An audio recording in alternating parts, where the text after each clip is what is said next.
우리 함께 말씀 읽습니다. 마가복음 12장 18절에서 27절까지 말씀입니다. 마가복음 12장 18절에서 27절까지 말씀입니다. 18절부터 함께 읽습니다. 함께 읽어요. 부활이 없다 하는 사두개인들이 예수께 와서 물어 이르되 선생님이여, 모세가 우리에게 써주기를 어떤 사람의 형이 자식이 없이 아내를 두고 죽으면 그 동생이 그 아내를 취하여 형을 위하여 상속자를 세울지니라 하였나이다. 칠형제가 있었는데 마지가 아내를 취하였다가 상속자가 없이 죽고, 둘째도 그 여자를 취하였다가 상속자가 없이 죽고, 셋째도 그렇게 하여 일곱이 다 상속자가 없었고 최후에 그 여자도 죽었나이다. 일곱 사람이 다 그를 아내로 취하였으니 부활 때 곧 그들이 살아날 때에 그 중에 누구의 아내가 되리이까? 예수께서 이르시되 너희가 성경도 하나님의 능력도 알지 못함으로 오해함이 아니냐. 사람이 죽은 자 가운데서 살아날 때에는 장가도 아니가고 시집도 아니가고 하늘에 있는 천사들과 같으니라. 죽은 자가 살아난다는 것을 말할진대 너희가 모세의 책 중 가시나무 떨기에 관한 글을 하나님께서 모세에게 이르시되 나는 아브라함의 하나님이요 이삭의 하나님이요 야곱의 하나님이로라 하신 말씀을 읽어보지 못하였느냐. 하나님은 죽은 자의 하나님이 아니요 산 자의 하나님이시라. 너희가 크게 오해하였도다 하시니라. 아멘. 오늘 홀세 나오신 여러분들을 환영하고 축복합니다. 은혜의 밤이 되시기를 축복합니다. 토마스 아퀴나스의 신학대전이라는 책이 있어요. 이게 세 부로 구성이 되어 있는데 600여 문제 그리고 3000개의 항목으로 이루어진 신학대전이라는 게 있습니다. 이 세 가지의 부가 되어 있는데 첫 번째 부는 신, 두 번째 부는 인간, 세 번째 3부는 그리스도에 대해서 1272년부터 1273년까지 썼는데 이 토마스 아퀴나스가 죽었어요. 쓰다가 죽었어요. 얼마나 방대한 양이었는지. 쓰다가 죽으니까 제자가 완결을 시켰거든요. 그런데 왜 제가 이 신학대전을 말씀드리냐면 카톨릭 교회에서 이 신학대전이 성경에 버금갈 만큼, 성경 다음으로 권위가 있을 만큼 아주 중요한 신학적인 기초를 쌓은 것이 신학대전이라는 책입니다. 근데 이런 신학대전에 중요한 명제가 하나 있어요. 뭐냐면 바늘 끝에 천사가 몇 명이나 있을 수 있을까? 이게 신학대전의 중요한 명제였습니다. 중요한 문제였다라는 거예요. 토론해 볼 만한 가치가 있었다는 것입니다. 이 명제가 와전돼서 바늘 끝에 몇 명이나 천사가 춤을 추지? 이렇게 바뀌기도 했는데 어쨌든 유명한 명제였어요. 여러분들의 생각은 어떠세요? 이 토마스 아퀴나스의 이 스콜라 철학자거든요. 그래서 존재, 시공간 이런 질문이, 근본적인 질문이 있었겠죠. 그런데 우리는 단순 질문합시다. 단순 질문해요. 바늘 끝에 몇 명이나 천사가 있었을까요? 몇 명이나 거기에서 춤을 추고 있었을까요? 실제로 정말 치열하게 토론이 펼쳐졌습니다. 그런데 결론이 있을까요? 그렇지 않아요. 그렇지 않은 무의미한 명제였지만 당시에는 이게 아주 유의미하다라고 판단했습니다. 사실 본질적으로 봤을 때는 이 바늘 끝에 몇 명이나 천사가 앉을까는 중요한 명제가 아닙니다. 왜 그렇습니까? 신학대전 자체가 신, 인간, 그리스도에 대해서 방대하게 썼는데 천사의 공간적 한계는 중요한 문제는 아닌 거예요. 이런 거에 생명 걸 이유가 없는 것입니다. 비본질적인 논쟁인데 본질에 맞먹는 것인 것처럼 치열하게 그렇게 논쟁하더라는 거예요. 왜 이 비본질적인 것들이 우리의 인생에서 아니면 많은 신학에서 그리고 우리의 삶의 현장에서 비본질적인 것들이 중요한 자리를 차지할까요? 오늘 우리가 읽은 본문도 그렇습니다. 사두개인이라는 사람들이 와서 예수님께 질문을 했어요. 그런데 이 사두개인을 성경에서 어떻게 표현합니까? 앞에 한 줄 이렇게 딱 소개해줘요. 18절에 이렇게 소개합니다. 부활이 없다 하는 사두개인들. 사두개인들은 부활이 없다라고 생각했어요. 당시 이스라엘에는 4개의 파가 있었습니다. 첫 번째는 에세네 파요. 에세네 파는 금욕 생활을 하는 사람들이었어요. 광야에서 살고 성경에 잘 안 나옵니다. 두 번째가 있는데 이 두 번째는 열심당이었어요. 약간 레지스탕스적인 느낌입니다. 무력으로 로마에 항거하는 사람들이었어요. 그래서 예수님의 제자 중에도 시몬, 이 시몬이 열심당원 출신이에요. 영어에서 광신도를 뜻하는 질럿, 이 열심당, 이 셀롯이라는 단어에서 파생된 겁니다. 이 두 가지의 파는 앞서 에세네파와 열심당은 비주류예요. 비주류. 세 번째가 주류입니다. 바리새인들이 있었어요. 성경에 많이 나오지 않습니까? 예수님에게 엄청나게 팩폭을 만든 그 지파들, 그 무리들. 근데 이 바리새인이라는 단어가 히브리어 페루쉼이라는 단어에서 시작되는데 분리됐다라는 뜻이에요. 어디서부터 분리됐다라는 거예요? 세상으로부터 분리된 자들이라는 뜻이 바리새라는 뜻입니다. 사실 좋은 의미예요. 그래서 모세오경, 선지서, 장로의 유전 다 받아들여서 율법을 아주 철저히 준수했습니다. 근데 이 바리새인들이 얼마나 각계각층에 있었냐면 제사장, 상인, 중산층, 그리고 이렇게 넓은 부류의 사람들이 바리새파에 속해 있었어요.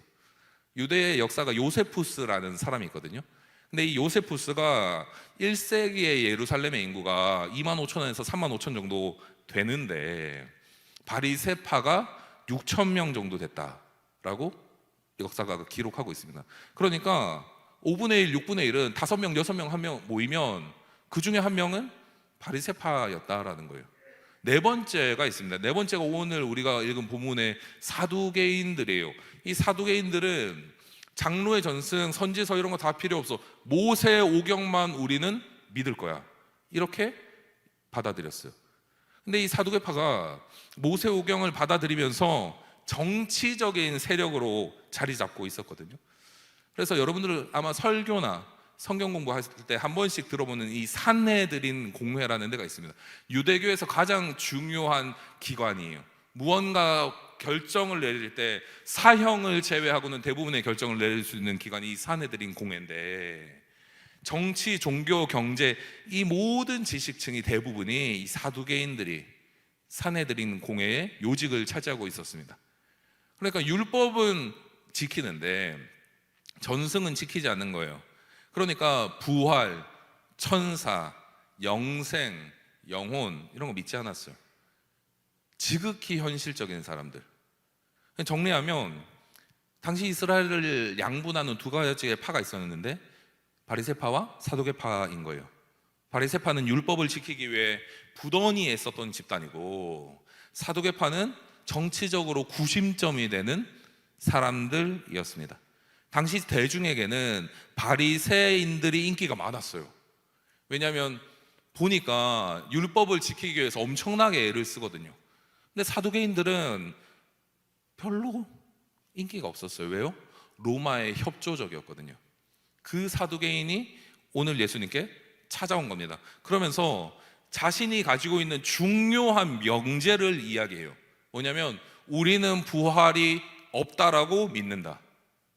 그런데 예수님 당신이 아는 그 지식대로 천국이 있다라고 말하니까 우리가 부활이 없다라는 우리 명제를 가지고 당신에게 묻고 싶은 게 있다라고 이야기하면서 구약의 이야기를 끌어와요. 예수님한테 그냥 나 묻고 싶은 게 있어요 이런 게 아니라 성경으로 물어요. 구약의 전승을 끌어옵니다. 무슨 얘기냐면 모세 당시에 형사 취수 제도가 있었어요. 고대의 남성들이 전쟁, 사냥, 수명 이런 것 때문에 빨리 죽었거든요. 빨리 죽었어요. 그래서 자녀가 없을 경우에 대를 잇기 위해서 미혼의 형제들이 이제 이어서 아내를 받아서 가정을 꾸리는 제도를 이제 형사치수 제도라고 하는데, 이 구약의 전승을 믿는 이 사두개인들이 예수님한테 묻는 거예요. 뭘 물었습니까? 20절에서 23절 한번 같이 읽어볼까요? 시작. 칠형제가 있었는데 마지가 아내를 취하였다가 상속자가 없이 죽고, 둘째도 그 여자를 취하였다가 상속자가 없이 죽고, 셋째도 그렇게 하여 일곱이 다 상속자가 없었고 최후의 여자도 죽었나이다. 지금부터 문제인 거예요. 7사람이 다 그를 아내로 취하였으니 부활 때 곧 그들이 살아날 때에 그 중에 누구의 아내가 되리까? 이게 사두개인들의 질문이었어요. 7명의 형제가 있는데 첫째부터 7명 다 죽었다라는 거예요. 후계자 없이. 그러면 부활했을 때 누구의 아내가 됩니까? 난제죠. 난제. 특정한 누구 셋째의 아내가 된다라고 하면 부활했을 때의 형평성이 안 맞는 거예요. 근데 누구의 아내도 아니다라고 이야기하면 당시의 결혼 제도, 구약의 전승을 부정하는 게 되는 거예요. 어느 쪽이든 어느 방향이든 걸려 넘어지는 대답인 거예요. 왜 이런 질문을 했을까요? 13절에 보니까 이렇게 말씀합니다. 그들이 예수의 말씀을 책잡으려 하여, 예수의 말씀을 책잡으려 했대요. 책 잡는다는 거 말 그대로 태클을 걸려고 한 겁니다. 그들이 책 잡으려는 이유가 뭘까요? 그들이 예수님을 왜 그렇게 말씀만 하면 거기에서 꼬투리를 잡으려고 그렇게 애썼을까요? 예수님의 말씀이 본질로부터 벗어났기 때문입니까? 예수님의 말씀이 너무 파격적이었을까요? 너무 파격적이어서 받아들일 수 없는 것이었을까요? 그렇지 않았던 것 같아요. 예수님의 산상수훈 마태복음 7장의 마지막에 보면 이렇게 말씀합니다. 28절 29절이에요. 한번 같이 읽어볼까요? 시작. 예수께서 이 말씀을 마치심에 무리들이 그의 가르침에 놀라니 이는 그 가르치시는 것이 권위 있는 자와 같고 그들의 서기관과 같지 아니함이로라. 아멘. 예수님께서 가르치시는 것이 기존의 서기관들과 다르다는 거예요. 달랐다.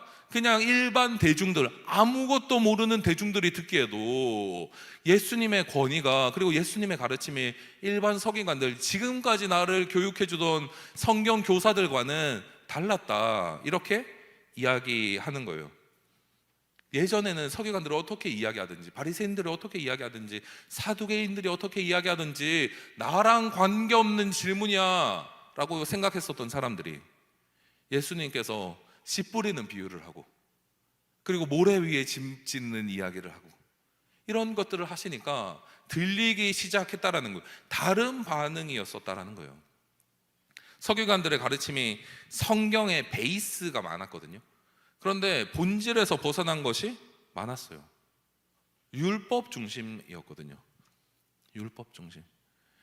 10계명을 나중에 600개가 넘게 만들어 버립니다. 잘 지키려고, 잘 지키고 싶어서. 그래서 그 10계명을 이제 600개가 넘게 만들다 보니까 이런 것도 있었어요. 안식일에 일하지 말라가 있지 않습니까? 안식일에 쉬어라. 이동 거리를 제한시켜 놨어요. 여러분들, 이동 거리를 예를 들어서 심리로 제한시켜 놨다라고 합시다. 4km로 제한을 시켜 놨어요. 그러면 여기에서 예배 마치고 집에 갈 수 있는 사람 몇 명 되겠습니까? 저는 가요. 저는 400m여도 갑니다. 아주 솔직한 얘기로 40m여도 갑니다. 근데 여러분들 생각을 해보세요.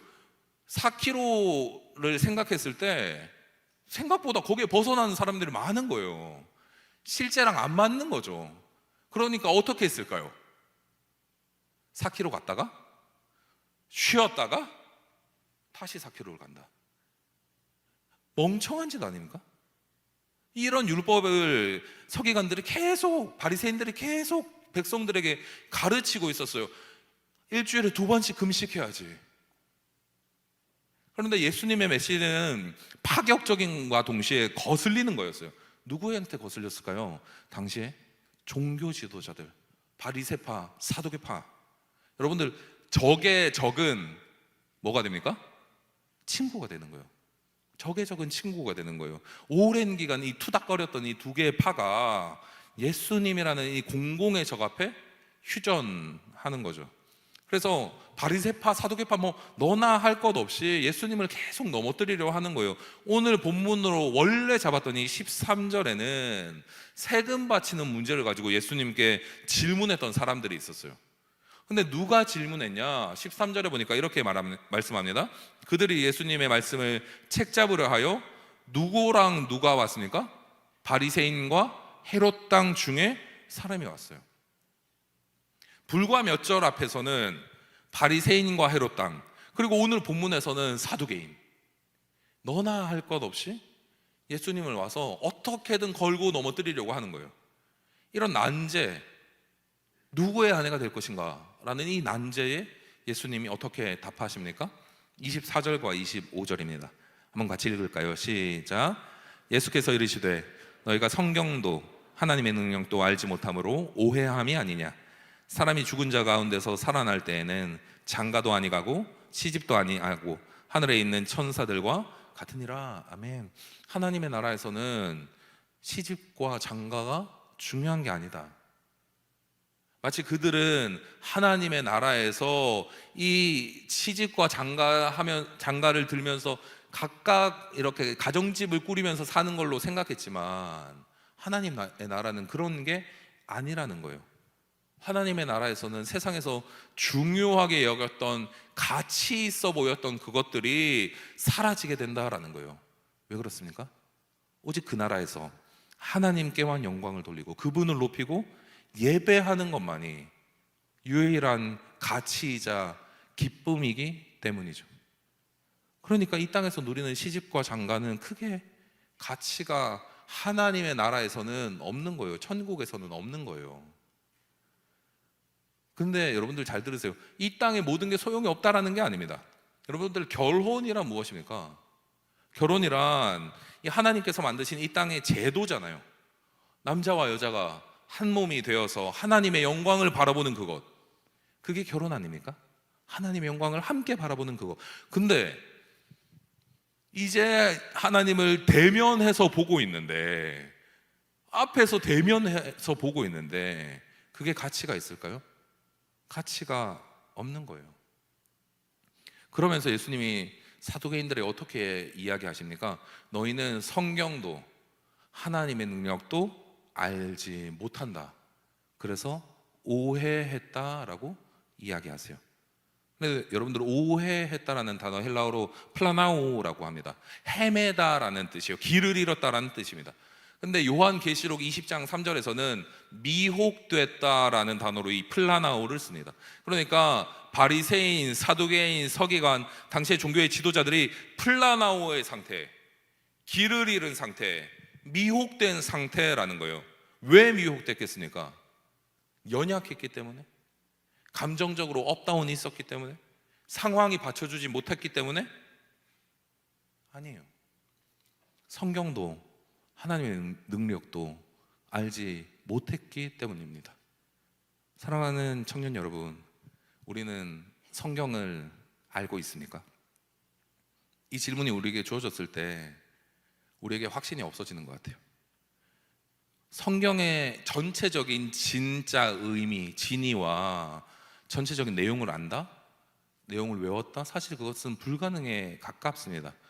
왜 그렇습니까? 진짜 의미를 알고 싶다라는 이 마음이 우리 가운데 있을 때에 성경이 날마다 읽을 때마다 새롭고 새로워요. 그래서 성경을 읽을 때마다 여러분들에게 드는 생각, 저에게 드는 생각이 뭡니까? 아, 나는 아무것도 모르는구나. 아무것도 모르는구나. 성경을 읽을 때마다 하나님의 이 성경의 말씀은 점점 방대한 우주와 같은데 나는 지극히 작은 점보다 못하게 아무것도 모르는 존재. 그래서 사랑의 교회를 개척하신 이 고 옥하는 목사님이 평생을 정리하면서 이렇게 말씀하셨어요. 나는 성경을 그렇게 사랑했지만 빙산의 일부분도 캐내지 못했다. 오르지 못했다. 우리나라에서 설교를 가장 잘하셨던 목사님, 옥하는 목사님이 이렇게 말씀하시는 거예요. 여러분들, 전체를 외웠다? 그것 전체를 외웠다? 이게 알고 있냐는 의미는 아닙니다. 바리새인들, 특히 서기관들은 당시의 성경을 통째로 외우고 있었어요. 통째로. 그러나 예수님께 이 통째로 외운 서기관들과 바리새인들이 예수님을 어떻게든 책잡으려고 혈안이 되어 있었고, 오히려 예수님에게 어떻게 책망 받습니까? 너희가 성경을 알지 못한다. 통째로 외우고 있었는데. 그렇다면 성경을 안다는 건 뭘까요? 머리에서 가슴까지, 그리고 가슴에서 손과 발까지 내려가는 것입니다. 히브리서 4장 12절 이렇게 말씀해요. 하나님의 말씀은 살아있고 활력이 있어 좌우의 날선 어떤 검보다도 예리하여 혼과 영과 및 관절과 골수를 찔러 쪼개기까지 하며 또 마음의 생각과 뜻을 어떻게 하신대요? 판단하신대요. 하나님의 말씀이 살아서 우리를 찔러 쪼개면 마음과 생각과 뜻을 판단하시는데, 그것이 가슴으로, 그리고 그것이 손과 발로 내려오지 않으면 말씀을 안다라고 할 수 있을까요? 모르는 거예요. 오해하는 거예요.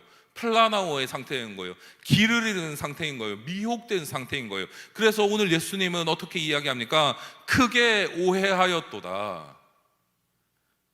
여러분들, 말씀에는 역할이 있습니다. 말씀의 역할에서 가장 중요한 건 삶의 자리로 연결시키는 거예요. 그 말씀이 삶의 자리로 들어가는 것입니다. 그 말씀이 삶의 자리에 앉아지는 거예요.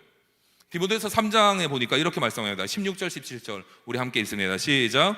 모든 성경은 하나님의 감동으로 된 것으로 교훈과 책망과 바르게 함과 의로 교육하기에 유익하니 이는 하나님의 사람으로 온전케 하며 모든 선한 일을 행할 능력을 갖추게 하려 함이라. 아멘. 모든 성경이 목표하는 바가 있습니다. 17절 보세요. 17절 어떻게 시작합니까? 이는 이 모든 것은 하나님의 사람으로 온전케 하는데 유익하다. 온전케, 선한 일을 행할 능력을 갖추는데, 선한 일을 행할 능력을 갖추는데, 이게 진짜 막 엄청나게 파워풀한 능력이 있어서 막 다 뒤집고 다이나믹하게 모든 것들을 다 휘저어놓고 이런 선한 능력이 아니라는 거예요. 선한 일을 할 능력이라는 건 내가 거해야 할 곳, 내가 중심을 둬야 할 그곳에 내가 있냐라는 문제입니다. 갖춘다라는 헬라어 엑살티조라고 하는데요, 시간을 거기서 보낸다는 뜻이거든요. 선한 일을 행하시는 능력의 그분 앞에 시간을 거기서 보냈다. 이게 예수님의 말씀과 능력이라는 거예요. 근데 그 베이스가 뭐라고요? 성경. 모든 성경. 그 성경이 우리를 교훈하는 거예요. 책망하는 거예요. 책망한다라는 건 아주 중요합니다. 원어적 의미로 표현하면 나쁜 행실을 폭로했다라는 뜻이에요. 드러냈다라는 뜻입니다. 하나님이 나쁜 행실을 폭로하셨다는 거예요. 왜요? 하나님의 바르게 함과 의로 교육하시려고. 근데 뭐가 그렇게 합니까? 성경이. 그러니 어떻게 성경이 텍스트로만 있겠어요? 어떻게 그냥 글자체로만 있겠어요? 우리의 가슴으로, 우리의 손과 발로 갈 수밖에 없는 것입니다. 사랑하는 청년여 여러분, 저는 지금까지 신앙생활을 하면서 복음 때문에 시험에 든 사람, 복음 때문에 시험에 겪어서 너무 절망한 사람을 본 적이 없습니다. 성경 말씀을 읽다가 넘어지는 사람을 본 적이 없어요. 성경 말씀 읽다가 넘어지고 이해가 안 될 수는 있어요. 근데 복음이 우리를 넘어지게 합니까? 아니에요. 기도가 넘어지게 하던가요? 아니에요. 성경은 어떻게 말씀합니까? 말씀과 기도로 거룩하여 짐이라. 거룩의 방편인 말씀과 기도가 우리를 넘어지게 한다고요? 아니요. 본질은 사람을 넘어지게 하지 않습니다. 본질이니까요. 저는 지금까지 신앙생활을 하면서 모든 거룩의 방편에, 모든 거룩의 방향에 지름길이 있다라고 단 한 번도 들은 적이 없습니다. 여러분들, 누군가가 저에게 목사님, 신앙생활을 잘 하려면 어떻게 해야 됩니까? 라고 묻습니다. 누군가 저에게 가르쳐 주세요. 말씀과 기도 외에 다른 게 무언가가 있다면. 여러분들도 신방하면서 여러분들의 군장님에게 이런 질문 안 하세요? 목사님, 요즘에 제 신앙이 굉장히 다운돼 있는데 다시 끌어올리고 싶습니다. 아니면 목사님, 제가 요즘에 갑자기 좀 불타기 시작했는데 이 불을 지속적으로 이어가고 싶습니다 하고 군장님한테 딱 목사님, 전도사님, 간사님, 제가 어떻게 신앙생활하면 더 하나님을 기쁘시게 할 수 있을까요? 그런데 군장님이 말씀과 기도 외에 다른 이유가 나갈 수 없다, 뭐 이렇게 얘기하면 여러분들 어떻게 생각하시겠어요? 또 그 소리. 저 너무 적나라하게 얘기했습니까? 제가 청년 시절에 목사님, 정말 제가 너무 하나님을 알고 싶은데 나한테 목사님 어떻게 하나님을 알아야 됩니까? 라고 얘기하니까 저를 지도하던 목사님이 이렇게 얘기했어요. 이렇게 얘기한 것도 아니에요. 갑자기 A4 용지를 가정에서 이렇게 딱 끌어오더니 그 A4 용지에 뭐가 적혀 있었냐면 성경 본인이 필사한 거, 자랑을 하려는지 뭐 지금 잘 모르겠는데 성경 필사한 게 진짜 뻥아치고 A4 용지가 여기 바닥에서부터 이 강대상까지 6개가 있었어요. 모나미 팬이 죽어나지 않겠습니까? 근데 그거를 딱 갖다 놓고 저한테 이렇게 이야기하는 거예요. 재영아, 말씀 외에 거룩의 방향이 없다. 근데 여러분들, 제가 딱 그걸 듣고 어떻게 생각했을까요? 아, 목사님 진짜, 우리 목사님 진짜 대단해. 진짜 목사님 어떻게 내가 나한테 이런 복이 주어져서 이런 목사님을 만났지, 이렇게 생각했습니까? 아니에요. 여러분들의 웃음의 의미는 똑같이 생각했다라는 얘기 아닙니까? 무슨 생각할까요? 이런 사람을 만난 게 나의 복이다가 아니라 이거는 이 사람의 길이고 나의 길은 따로 있다. 나는 하나님께서 주시는 직통계시의 지름길을 따라간다, 뭐 이런 거 아닙니까? 근데 여러분들 지름길 없어요. 직통계시도 없어요. 여러분들 본질이 넘어지게 하는 게 아니에요. 본질이 넘어지게 하는 줄 아는데 본질을 둘러싼 다른 비본질이 우리를 힘들게 하는 것입니다. 사두개인과 서기관, 바리새인들이 이 신앙생활에 있어서 철저했잖아요. 일주일에 2번씩 금식하고 성경을 통째로 외우고. 그런데 왜 넘어졌습니까? 관계, 질투, 정치적 입지 엮여버리니까 넘어지는 거예요. 그러니까 예수님이 전하는 복음에는 관심이 없어요. 그들이 알고 있는 복음임에도 불구하고 말입니다. 메시아가 어떻게 올지 너무 잘 알았는데도 관심이 없어요. 복음 때문에 넘어집니까? 아니에요. 다른 거예요. 관계 때문에 넘어지고, 재정 때문에 넘어지고, 상황 때문에 넘어지는 거예요. 그것 때문에 시험이 들고 낙심하는 겁니다. 그런데 문제는 내가 예수님을 잘 섬기다가 넘어졌다 착각하는 거예요. 예수님 잘 믿는데 왜 나한테 이런 문제가 생겼지? 낙심하는 거예요. 예수님 보면서 달려왔는데 왜 이런 어려움이 생겼지? 좌절하는 거예요. 여러분들, 이때 예수님이 하신 말씀을 여러분들이 꼭 기억하시길 바랍니다. 27절이에요. 한번 같이 읽어볼까요? 시작. 하나님은 죽은 자의 하나님이 아니요 산 자의 하나님이시라. 너희가 크게 오해하도다 하시니라. 아멘. 하나님은 죽은 자의 하나님이 아니에요. 지금 현재를 살아가는 우리의 하나님, 당신의 하나님, 그 하나님이 당신의 능력의 하나님, 말씀으로 나타나시는 줄 믿으시길 축복합니다. 언제요? 당신이 말씀을 알 때, 살아계신 하나님을 알 때. 아브라함과 야곱, 이삭, 나의 옛적의 하나님이 아니라, 나 진짜 옛날에는 진짜 충성했는데, 그 옛적의 하나님이 아니라 현재를 살게 하시는 하나님. 여러분들에게 지금 플라나우의 상태가 있습니까? 오해의 상태가 있습니까? 길을 잃고 미혹되는 상태가 있습니까? 성경과 본질이 아니라 미움과 시기. 여러분들 뭐 때문에 넘어지는지 아세요? 말씀 읽고 정말 말씀 안에서 내가 예수 그리스도를 위해서 진짜 내 평생을 살아보리라고 이야기했는데 GBS가 있는데 얘랑 귓속말 하는 것 때문에 넘어지는 거예요. 그런 거 아닙니까? 얘랑 귓속말 하는 거예요. 여러분들 생각을 해보세요. 제가 여기 유정이가 앞에 앉았는데 유정이랑 둘이서 둘이서 이렇게 힐끗힐끗 보면서, 보는 게 중요해요. 보면서 유정이랑 이렇게 하면 여러분들 무슨 생각하겠어요? 하다가 2, 3주 지나면 확신이 드는 거 아니겠습니까? 내 얘기인가? 여러분들이 생각을 해보세요. 복음이 사람을 살리고 복음이 사람을 변화시키고 복음 때문에 예수 그리스도를 통해서 행복하게 되는데 귓속말 때문에 넘어진다니까요. 눈빛 때문에 넘어지는 거예요. 여러분들, 누군가 앞서가면, 신앙 안에서 막 달려가면 끌어내리고 싶은 마음. 저만 너무 나쁜 놈입니까? 끌어내리고 싶은 마음. 잘한다고 칭찬해 주면 되는데, 그래, 너는 너의 영역이 있고. 입을, 여러분들의 공동체에서 귓속말, 가벼운 눈짓, 이런 것들이 여러분들의 공동체를 병들게 하는 거예요. 비본질적인 거잖아요. 비본질적, 아무것도 아닌 거. 그 미혹이 우리를 넘어뜨리는 거예요. 고린도후서 10장 12절에 어떻게, 고린도전서 10장 12절에 어떻게 이야기합니까?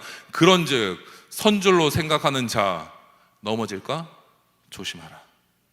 우리가 미혹으로부터 우리 자신을 지키고 말씀과 하나님의 능력에 맞추어진 삶을 사는 그것 앞에, 그것을 소망할 때 가장 앞에 두고 기도해야 할 것이 있습니다. 내가 미혹의 마음으로 내가 길을 잃지 않고 헤매지 않고 하나님의 성경과 말씀과 능력 안에서 살고 싶다라는 이 마음이 우리 가운데 있을 때에 가장 앞에 있어야 되는 말씀이 있어요. 예수님의 첫 번째 메시지, 마태복음 4장 17절.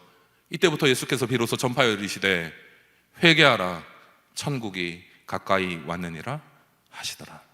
아멘. 회개하라. 오늘 이 밤 우리가 회개의 단을 쌓음으로 미혹과 플라나오의 상태가 아닌 성경이 우리의 삶을 쏟아놓는 그 장소가 되는 그 밤이 되시기를 간절히 축복합니다. 우리 함께 찬양합니다.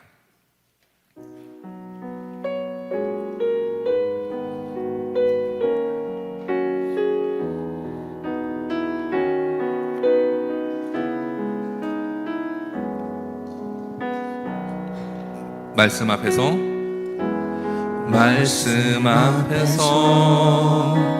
경외함으로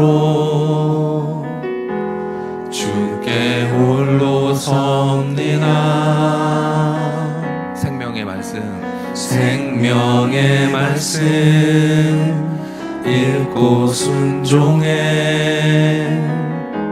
주를 예배합니다. 말씀 앞에서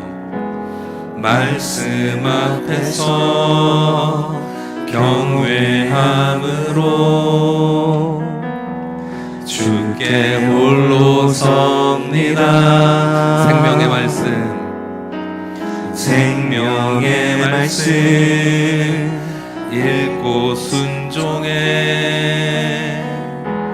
주를 예배합니다.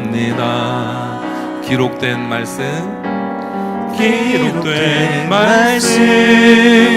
힘이 있어서 진리로 우리 거룩해 하며 거룩한 말씀 세세 영원히 복음이 되어 말씀하시네.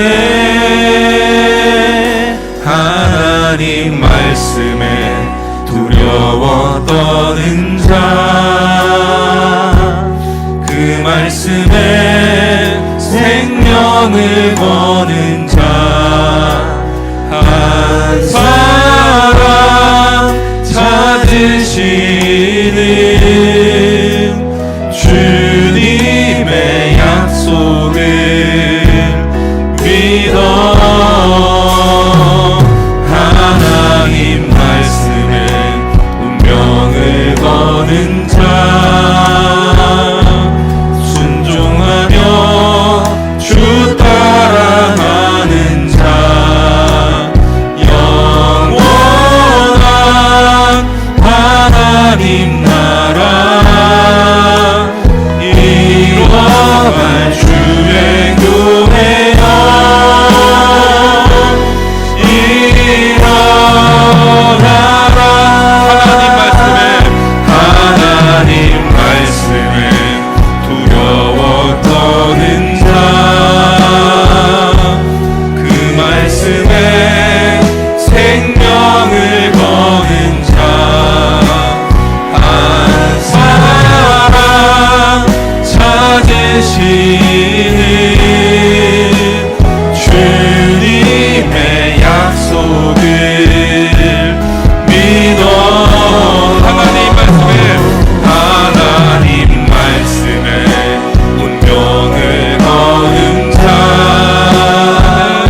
찬양의 마지막 가사에 보면 주의 교회여 일어나라라는 부분이 있습니다.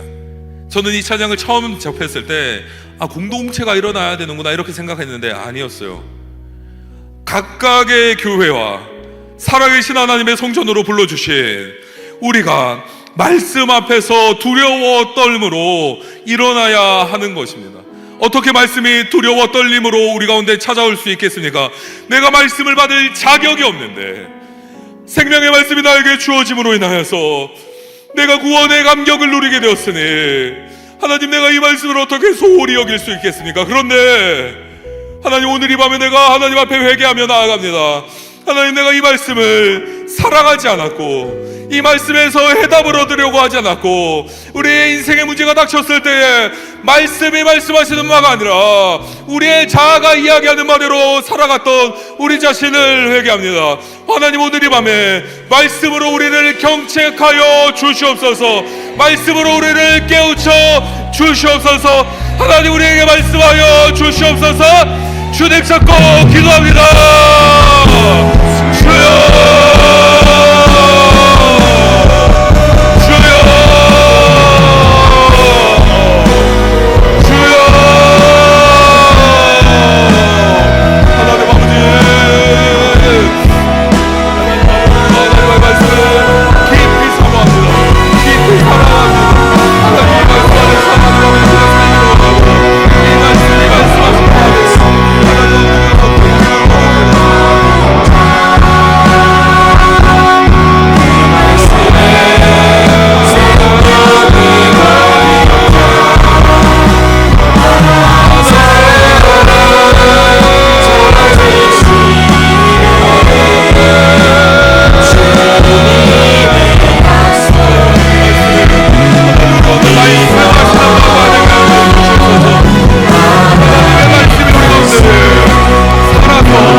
요한복음 1장 1절은 이렇게 이야기합니다.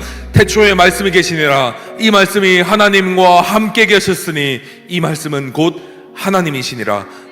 여러분들 말씀이 들리지 않습니까? 단순한 컨디션의 문제가 아닐 수 있어요. 말씀이 사랑하는 마음으로 정말 이 송이꿀보다 탄 말씀으로 나한테 와야 되는데 그렇지 않습니까? 그냥 이건 취향의 문제가 아닐 수 있어요. 여러분들 우리가 회개하며 나아갑시다. 하나님 이 말씀을 정말 내 평생에 가장 귀한 것으로 받아 누릴 수 있도록 하나님 나의 마음을 정금과 같이 하여 주시옵소서. 하나님 나의 자아와 나의 잘못된 습관과 하나님 나의 교만이 말씀하시는 말을 막고 있지는 않는지 하나님 오늘 이 밤 우리 자신을 철저히 돌아보는 밤이 되게 하여 주시고 이 말씀에 사로잡히는 우리의 인생이 되게 하여 주시옵소서. 주님 찾고 기도하리라. 주여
세상에는 거짓 선지자와 우리의 더러운 죄악 때문에 우리를 침노하려는 수많은 세력과 상황과 무리가 있습니다.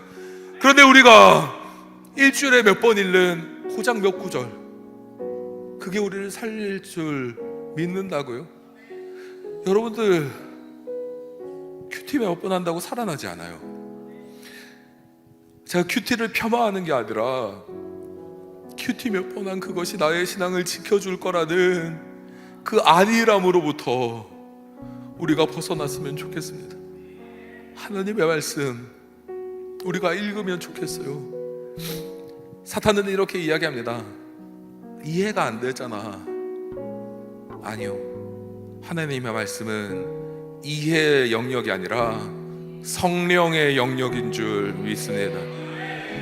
우리 다시 한번 기도할 때에 하나님, 내가 하나님의 말씀을 읽을 수 있도록 성령님 나에게 다시 한번 힘과 용기를 더하여 주시옵소서. 주님 찾고 기도합니다. 주여!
아까 전에 설교하면서 이 말씀이 가슴으로, 손과 발로, 우리의 삶의 영역으로 내려와야 한다라고 여러분들과 함께 나누었습니다. 우리 함께 이 찬양할 때에 주님만이 나의 왕이십니다. 나의 삶에, 내가 거한 이곳에, 우리 온 땅에 경배받으시는 단 한 분 주님만이 나의 왕이십니다. 이와 같은 고백으로 나아갑시다. 주님만이 왕이십니다. 주님만이 왕이십니다. 주님만이 왕이십니다. 주님만이 왕이십니다.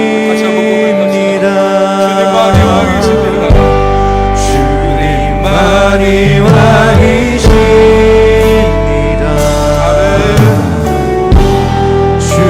주님만이 왕이십니다. 주님만이 왕이십니다.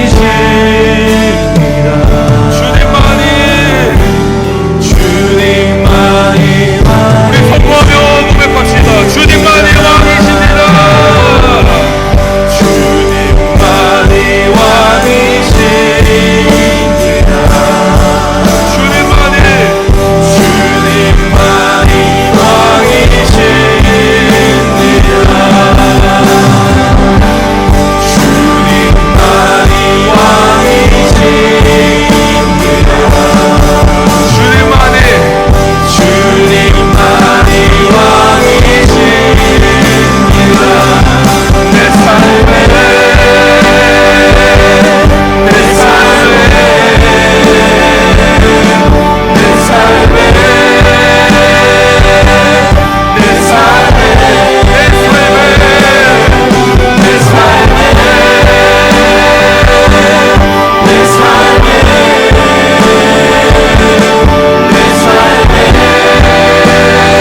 주님만이 나의 왕이십니다.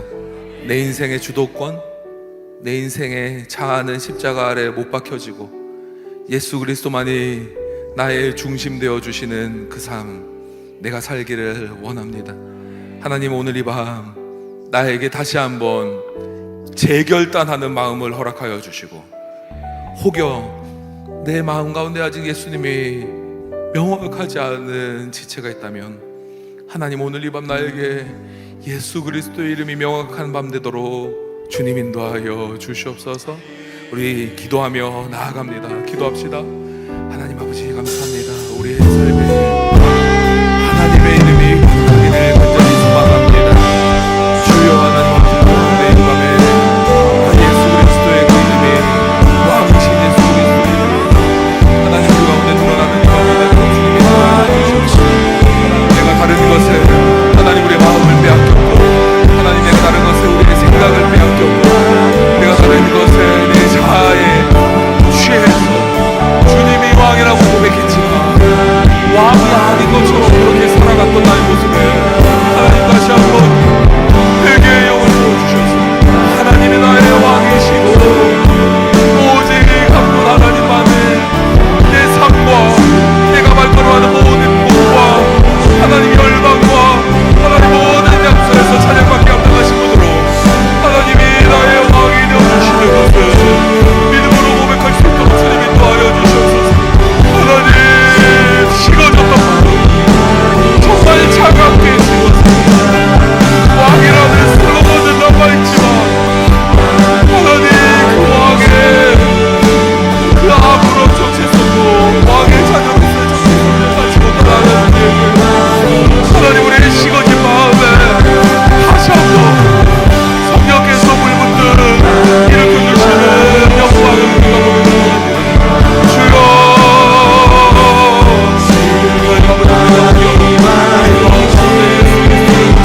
주여, 예수 그리스도가 명확하지 않은 지체가 있습니다.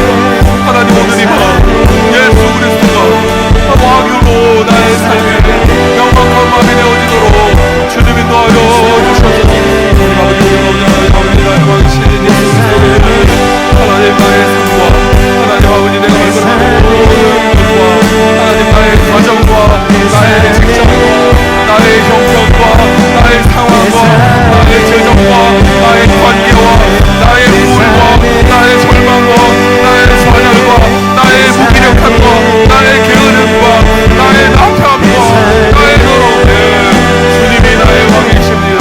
하나님, 이것이 나의 고백이 되어 주시도록 주님 인도하여 주시옵소서. 주님이 나의 왕이십니다.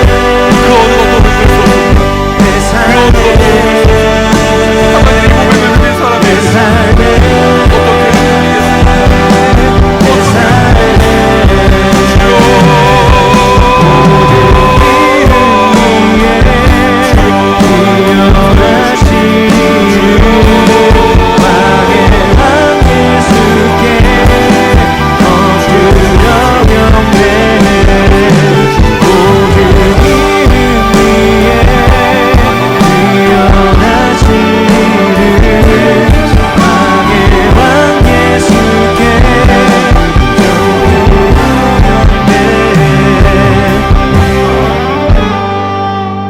오직 하나님이 나의 왕이십니다.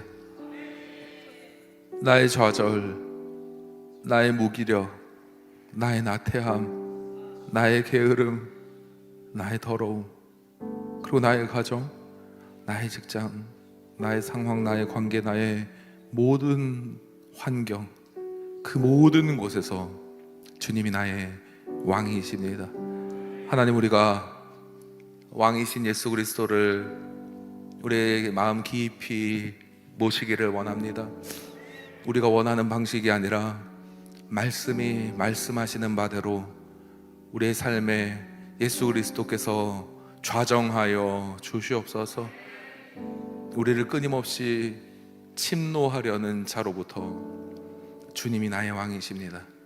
이 선포가 우리를 보호할 줄 믿습니다. 이것이 우리의 선포가 아니라 성령께서 우리에게 하신 믿음의 고백이기 때문입니다. 하나님, 오늘 우리가 말씀의 중요성을 함께 나누었습니다. 이 말씀이 얼마나 아름답고 놀라운지요. 하나님, 이것이 우리 말씀이 내 가운데 들리는 바 되도록 주님 인도하여 주시고, 하나님, 말씀이 안 들려서 잠이 안 오고 이 말씀 읽으라고 시간 가는 줄 모르는 그 영광스러움을 하나님, 우리 사랑하는 유익체 청년부에게 가득, 그리고 함께하는 성도들에게 가득 넘칠 수 있도록 주님 인도하여 주시옵소서. 감사합니다. 예수님 이름으로 기도합니다. 아멘. 이제는 우리 주 예수 그리스도의 은혜와 하나님의 사랑과 성령님의 교통하심이 비본질에 흔들리는 삶이 아니라 본질 붙잡고 믿음의 선포, 성령께서 함께 하시는 고백으로 나아가기를 원하는 모든 심령들 머리 위에 이제로부터 영원토록 함께 있을지어다. 아멘.